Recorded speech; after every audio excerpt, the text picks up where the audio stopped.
Now in this lecture, we shall discuss the effective range theory.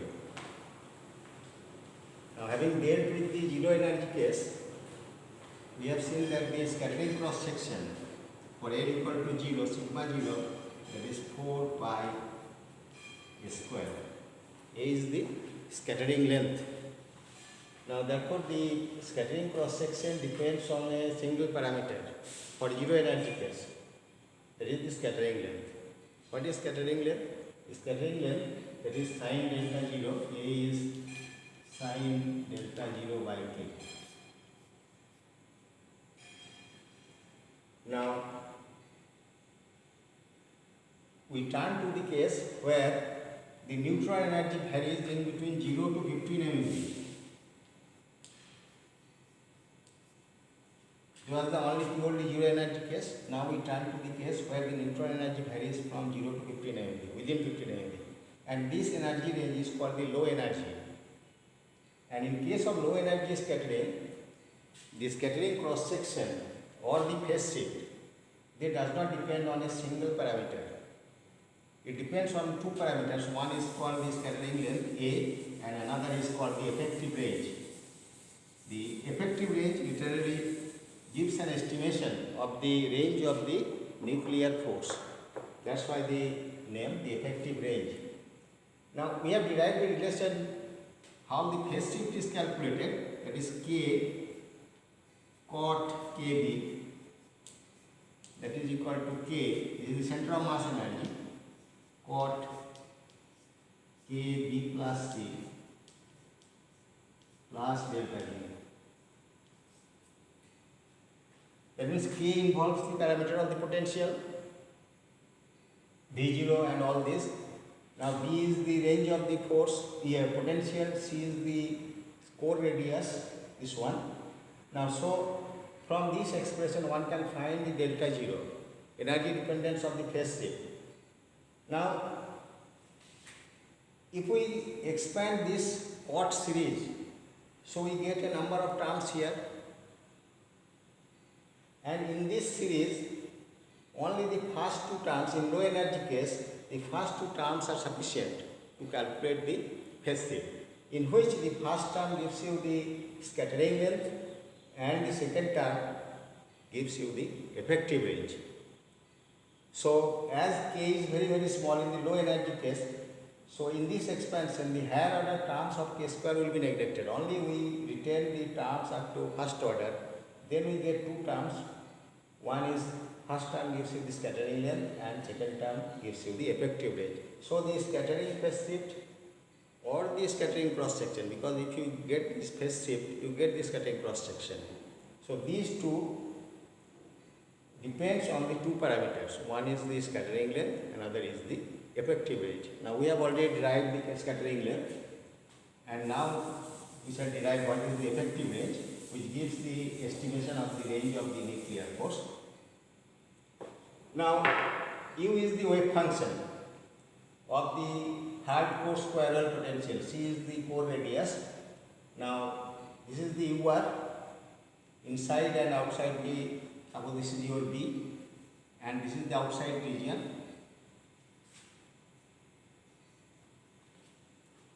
Now this is the case when the energy is not equal to 0. And this is the case where the energy is equal to 0, that is K going to 0. Now in this case, we define another function VR, comparison function, which matches with the UR. That is VR and UR are equal outside the range of the potential. That is here UR and VR are same.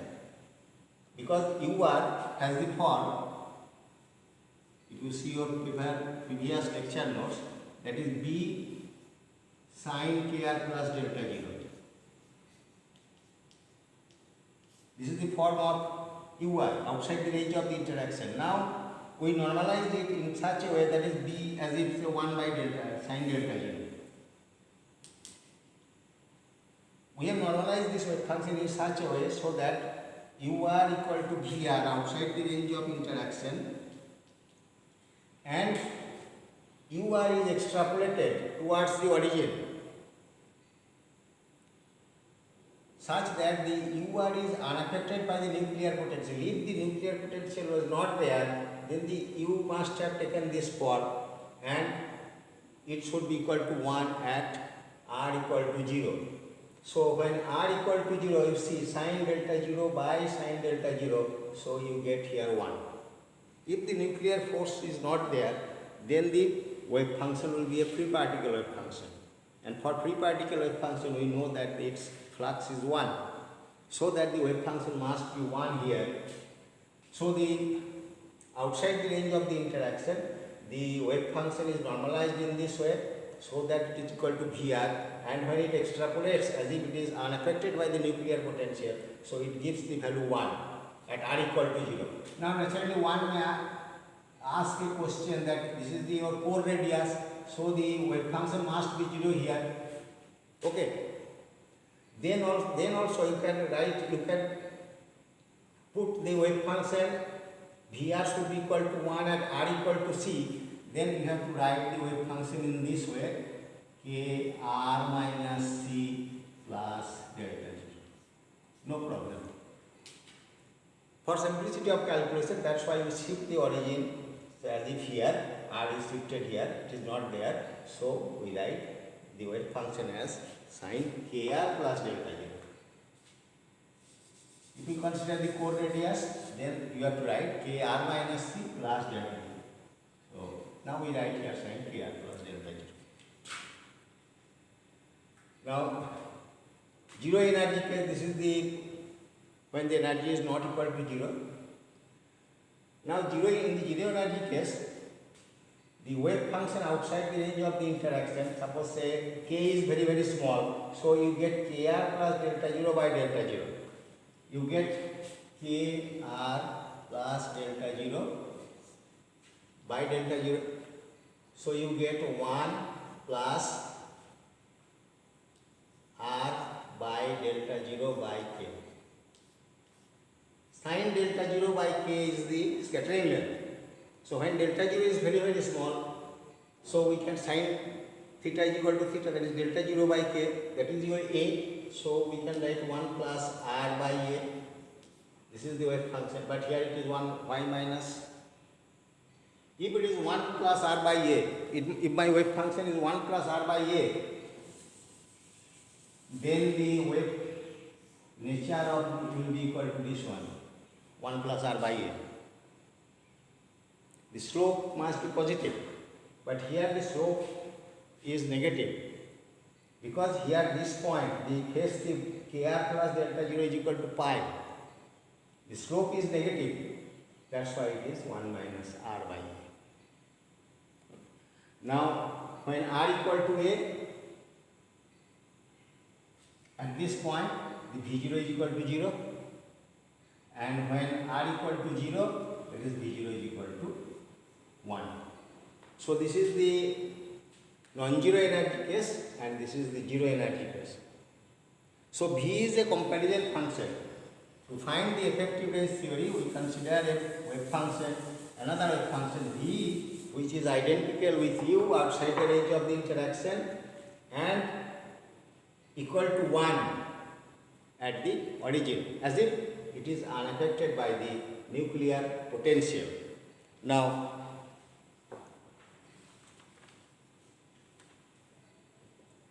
therefore, the radial wave function U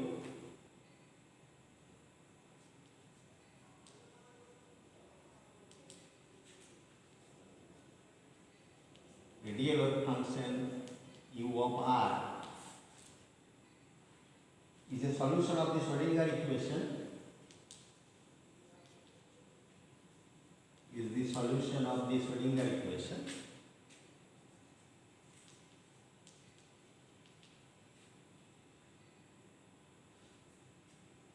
for say A equal to 0. Same case we are considering.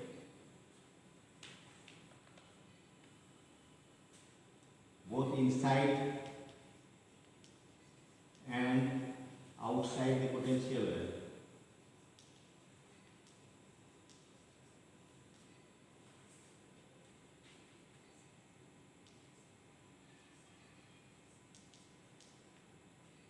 Now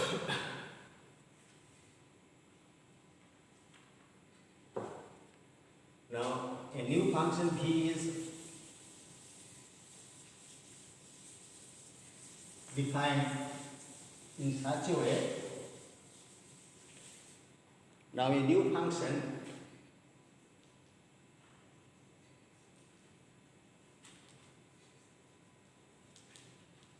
v is defined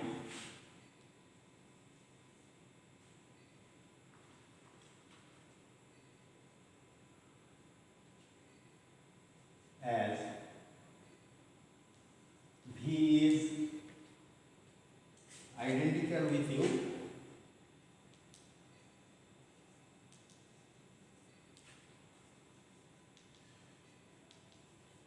outside the potential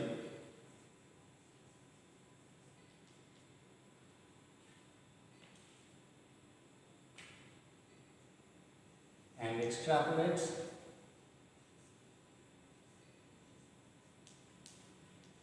the behavior of u to the origin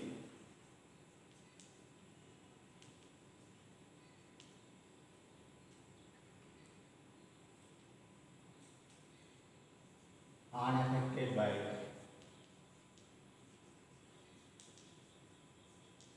the nuclear potential.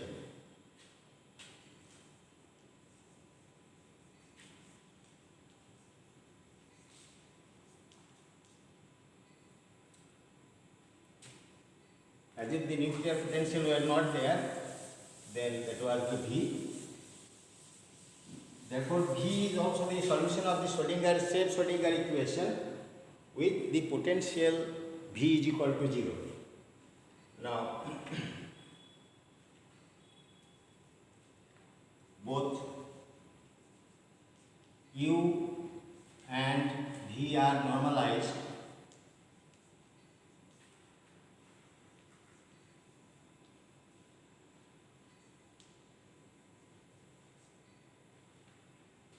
in such a way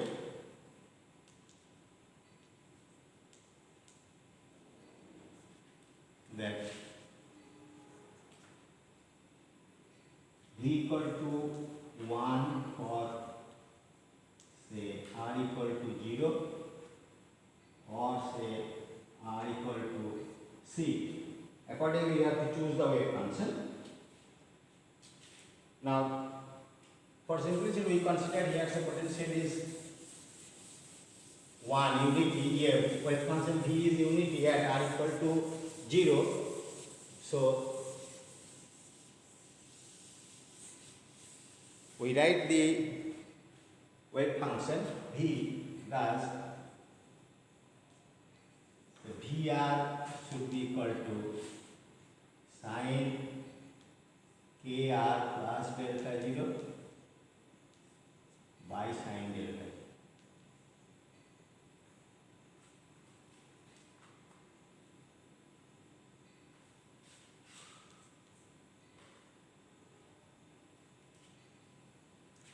Now the functions u and u0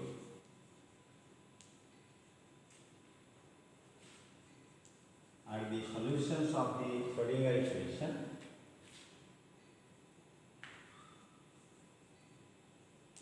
Solutions of two equations, one with non-zero energy and one is zero energy, with the potential. Now d2 dr2 plus k square minus h cross square by twice n plus Vr u of r, that is equal to E into u of r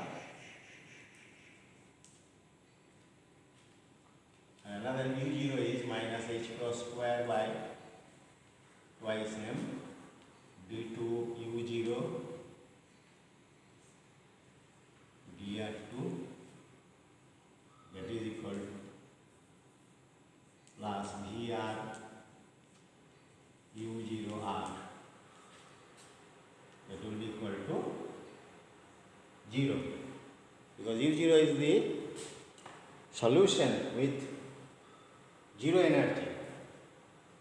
Suppose equation number 3. Now we multiply equation 2 by U0R and equation 3 by U of R and subtract one from the other.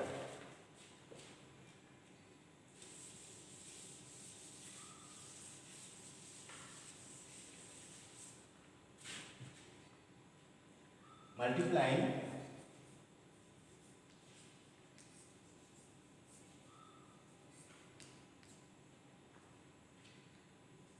two by U0 and 3 by U, it means U of R, and subtracting.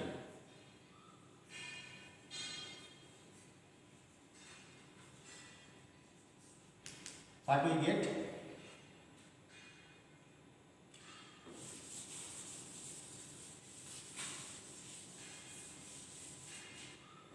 Then we get the DDR of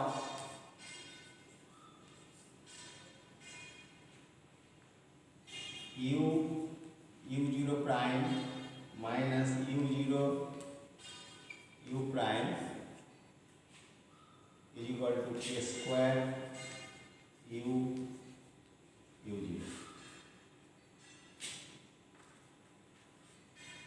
K square we know, K square is equal to twice NU by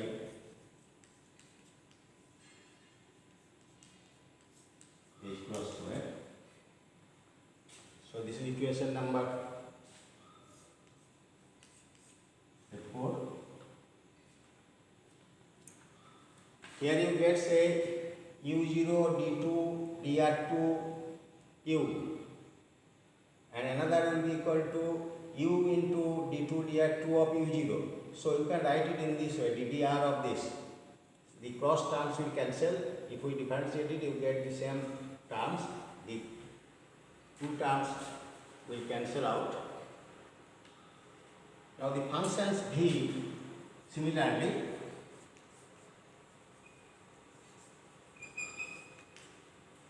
V and V0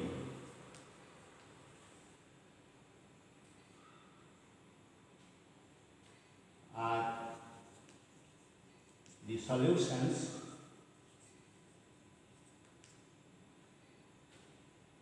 of the same equation, that is also the solution of equation 2 and 3 are solutions of 2 and 3 for V equal to 0.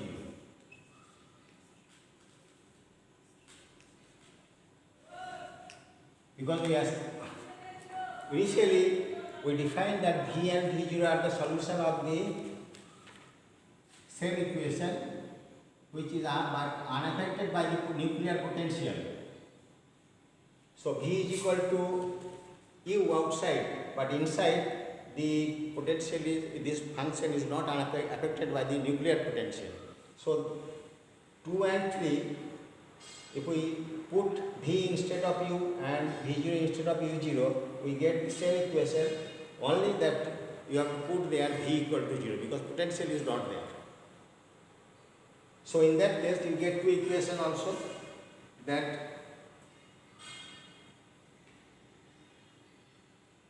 we get minus same H cross square by twice M D2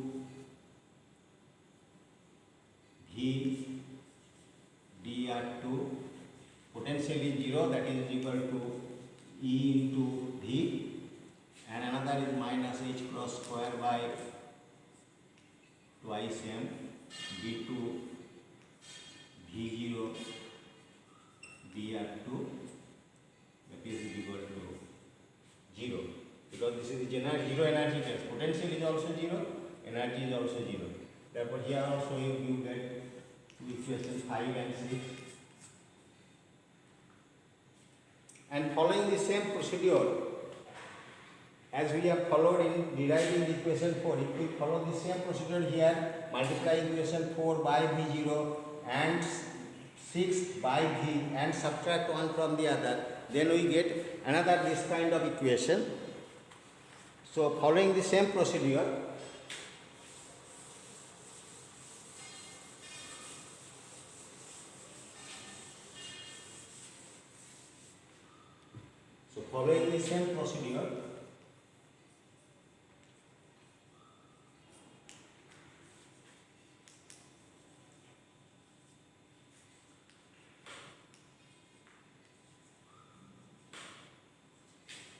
and we follow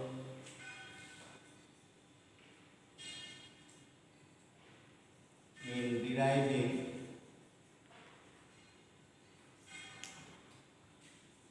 the equation 4, what we get? We get this equation, the ddr of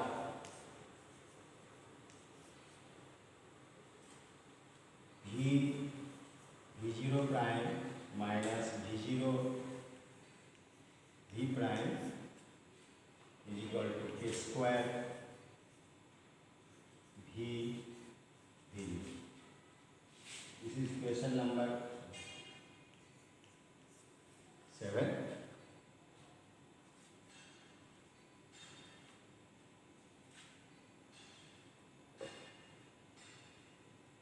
Now if we subtract equation 4 from 7, the same type of equation is obtained in terms of u and u0 in equation number 4. Now subtracting 4 from 7,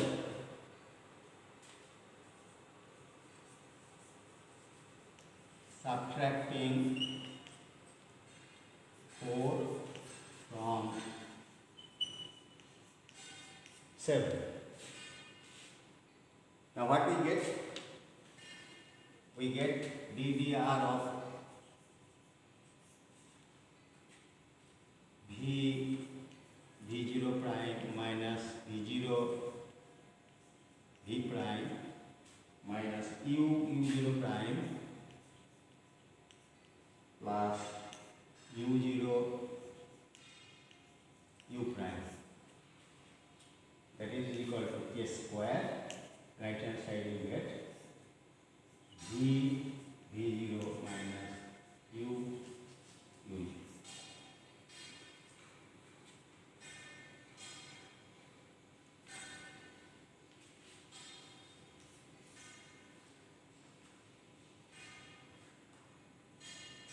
Now if we integrate this equation from origin, that is r equal to 0 to infinity, that is infinity means that it is not infinity, outside the range of the nuclear potential. Outside the range of the potential is called the infinity.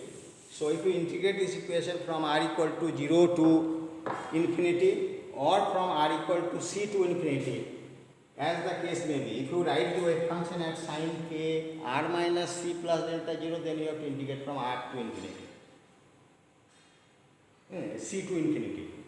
And otherwise here we write a sine wave function is written in this way, sin k r plus delta 0 by sin delta 0. So here we integrate it from 0 to infinity. Instead of this, if we write r minus c plus delta 0, then we integrate it from c to, because at r equal to c it is 0, c to infinity. Okay. Now here in this case we consider k r plus delta 0, so we integrate from 0 to infinity. Now if we integrate this from 0 to infinity,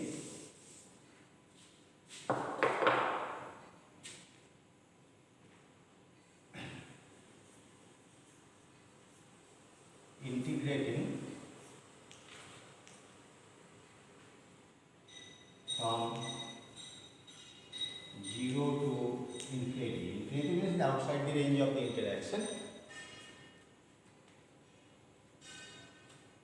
Then we get this quantity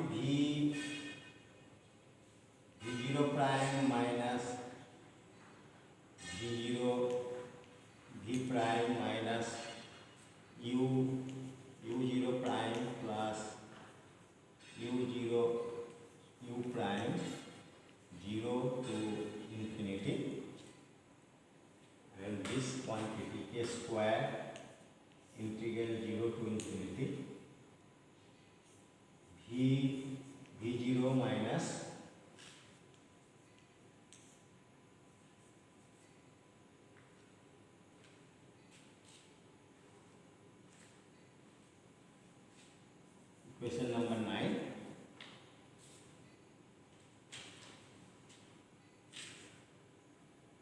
Now since say V is equal to U and V0 is equal to U0 outside the range of the potential, because we have considered the outside the range of the potential both U and V and U0 and V0 are equal. Outside the potential and V equal to V0 equal to 1, where at R equal to 0, because we extrapolate the behavior such that unaffected by the nuclear potential and it produces a value equal to 1, and U equal to U0 is equal to, what will be the value of U and U0 at R equal to 0? That is 0.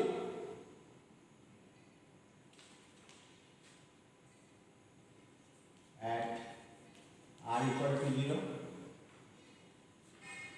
At R equal to 0, V and V0 equal to 1 and U and U0 is equal to 0, because U and U0 are originating from R equal to 0 and V is going to 1, because it is a free particle solution unaffected by the nuclear potential. Now if we put all these values here, then we obtain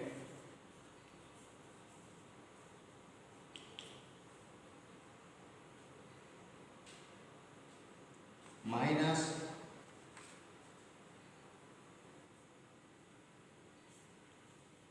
V0 prime minus V prime at R equal to 0 is equal to K square 0 to infinity, that is V0 minus U0 VR.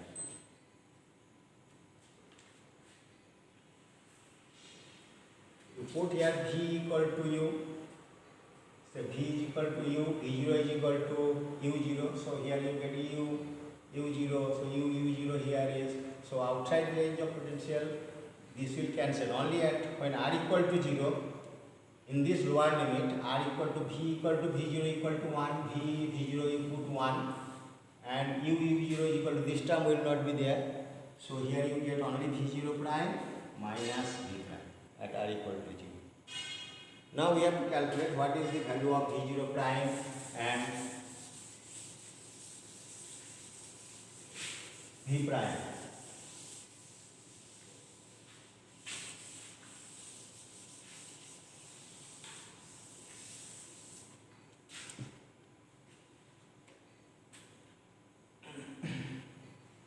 Since V0 is equal to, what is V0? That is 1 minus R by A. It is straight line. And V is equal to sin delta 0 sin KR plus delta 0. So V0 prime, what is V0 prime? You get minus 1 by A.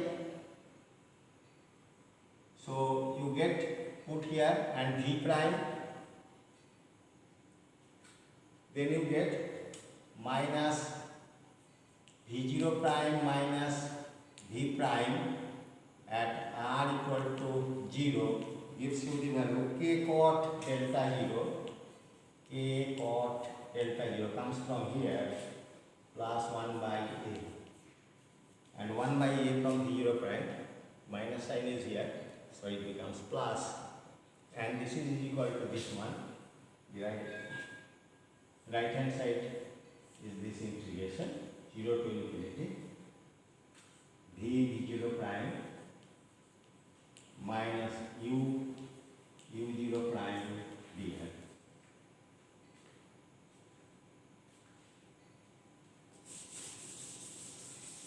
So you see two terms are here, K cot delta 0, and this one is energy dependent, another energy independent. Two terms is sufficient Now that quantity is the actually the effective range of the potential in the outside region. In the outside region, that is outside the range of the potential, that is where R greater than say B plus C, this is the outside the range of interaction. The U and V functions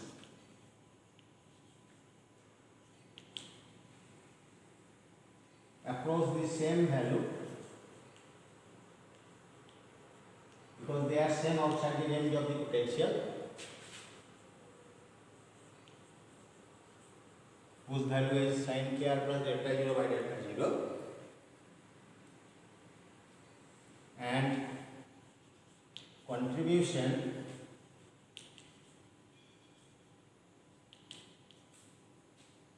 to the integration in this integration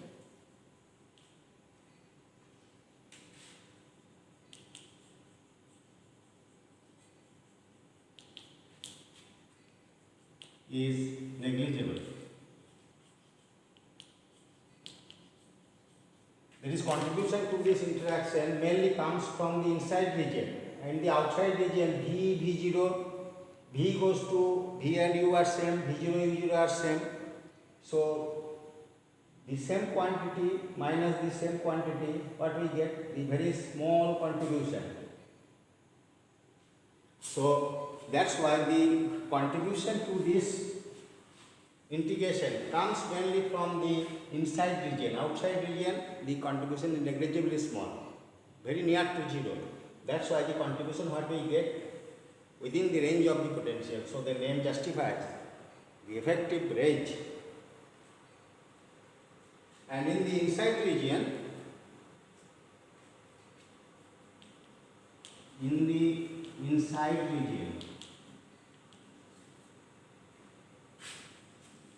that is when R is less than B plus C,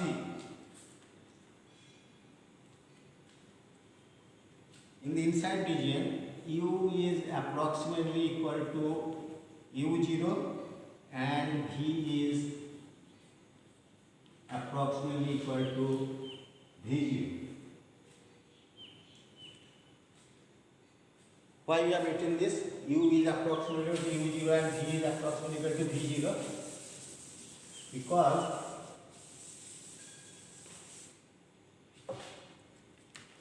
U is the wave function with the potential. Energy of these two are says this is zero energy and this is a finite energy. And here also the same case,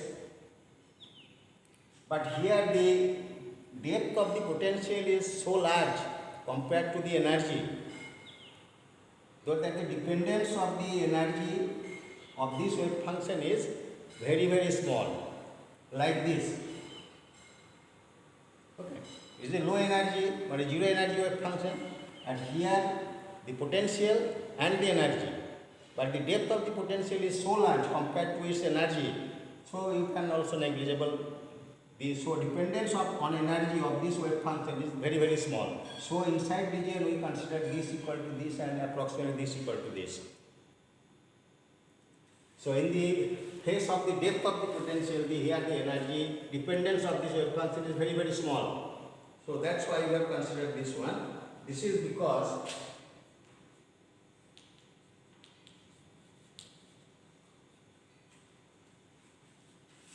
the depth of the potential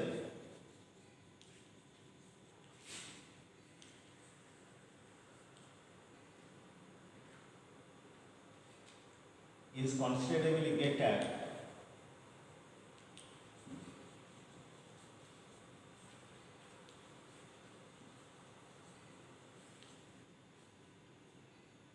than the energy E.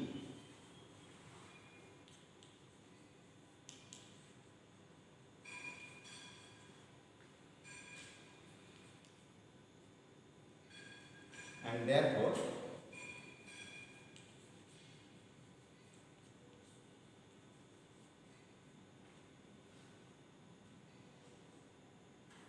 U and V slightly depend on energy.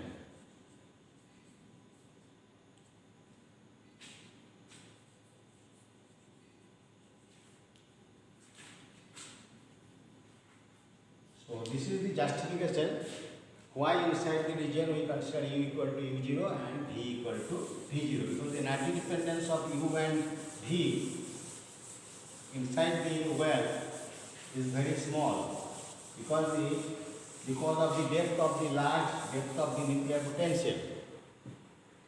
So if you substitute all these values, therefore the effective range, the right hand side integration, therefore the effective range is defined as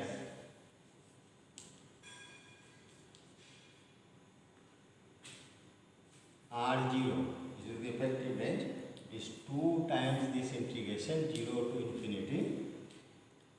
Here it was V and V0, both are equal, so V0 square minus U0 square dr.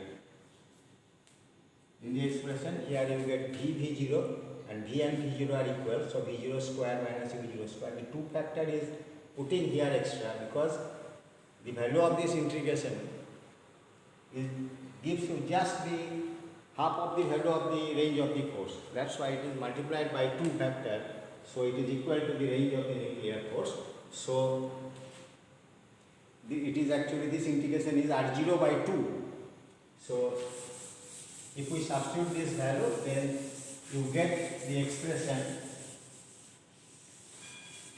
that K cot delta 0. Now the factor, say half, is included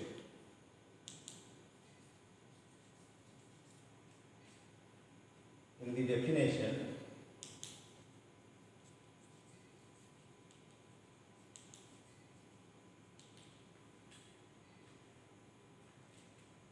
because this makes R0 approximately equal to the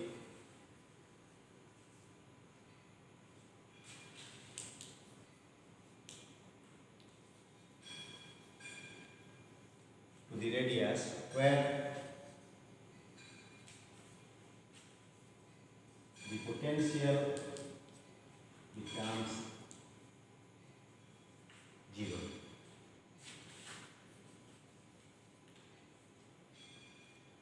Now, therefore, if we write the expression,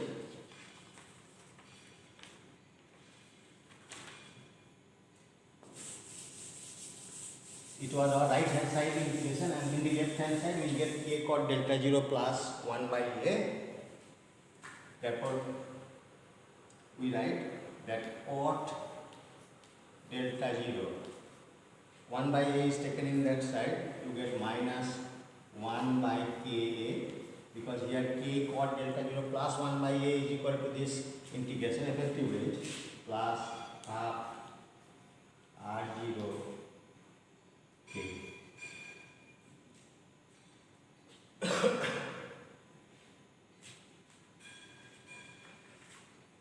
Because before the integration a K square term was there.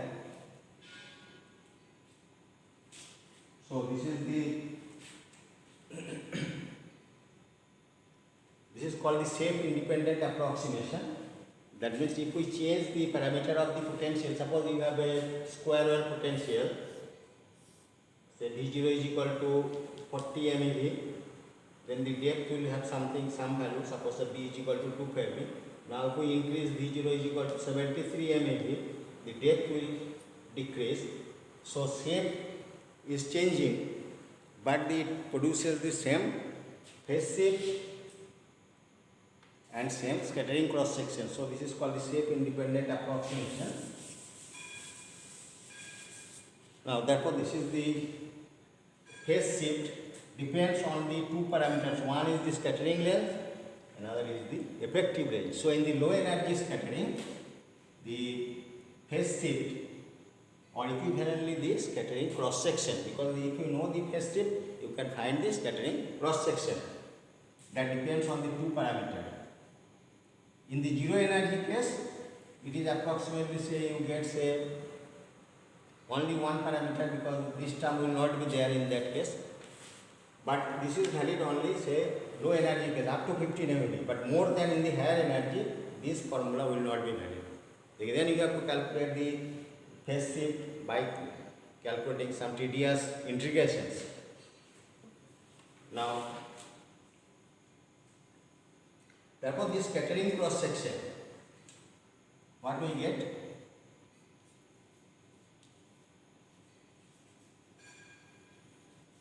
The scattering cross section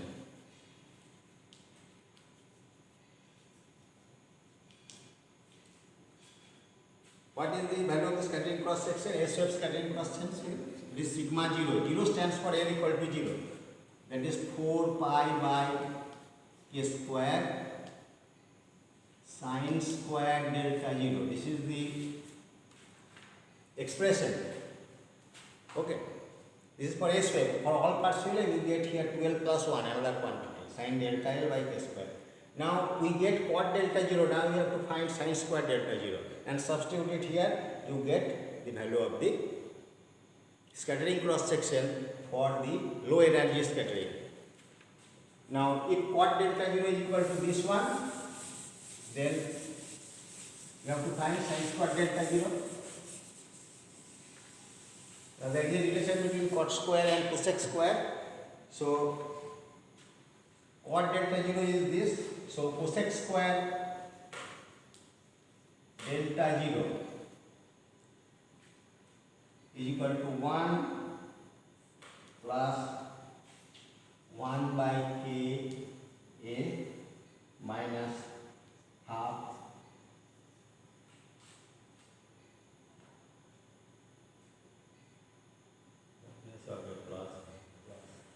or this minus half r0 k whole square. Cos square theta is equal to 1 plus cot square theta. So here it is written like this. Either this minus this or this minus this, same thing. So you get sine square delta 0 is equal to inverse of this. So finally to calculate it, you get k square by a square plus 1 minus half a r0 k square whole square. If we simplify this, you get this expression. So if we substitute the value of this sine square delta 0 here, then sigma 0, then the scattering cross section sigma 0, S wave scattering cross section, you will get 4 pi by k square sine square delta 0. If we substitute the value of sine square delta 0 here, then you get the k square will cancel, you get 4 pi a square divided by this one, a square plus 1 minus half a r0 k square whole square.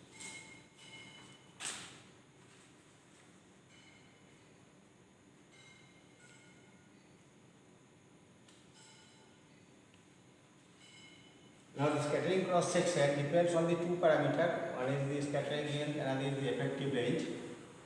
But it does not depend on the form and the shape of the potential. No potential parameter V0 is involved here, or D or C, whatever it is. Okay. So the scattering cross section does not depend on the form and the shape of the potential. It depends only on two parameters. In the low energy case, scattering length and the effective range. But we know that in case of NP scattering, there are two possibilities, either in scattering may take place in the singlet state or may in the triplet state. Okay. So total cross section, scattering cross section, its 3/4 contribution comes from triplet state and 1/4 contribution comes from the singlet state. So the total scattering cross section you have to write in this way. Triplet scattering length, you have to put value of AT, and for singlet scattering length you have to put the value of AS, and accordingly you have to write 3/4 of this and 1/4 of this. That is the total scattering cross section. So the total scattering cross section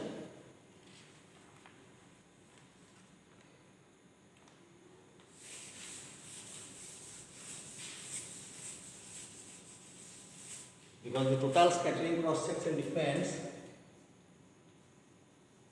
total scattering cross section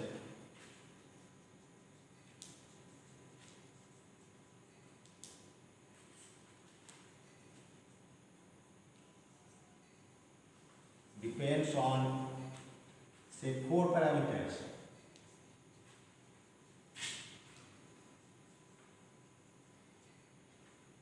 That is AT, AS and R0T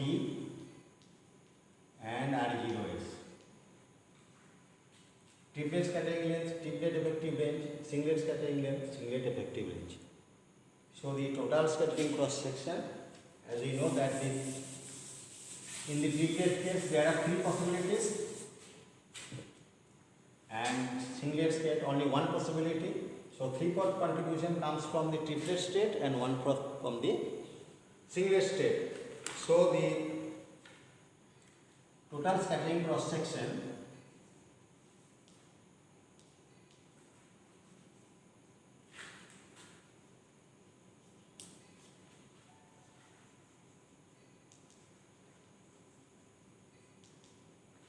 is sigma 0, that is equal to 3/4 sigma 0 T triplet plus 1/4 sigma 0 singlet. So accordingly from the above equation you put sigma 0 T and sigma 0 S, substitute the values, then you get the total scattering cross section, that is sigma 0 is equal to 3 pi AT square divided by this 4 we cancel, 4 pi, you get AT square A square plus 1 minus half AT R0T A square whole square plus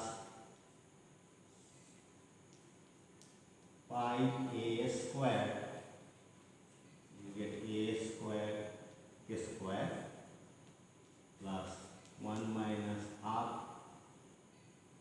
AS R0S A square whole square. So this is the total scattering cross section.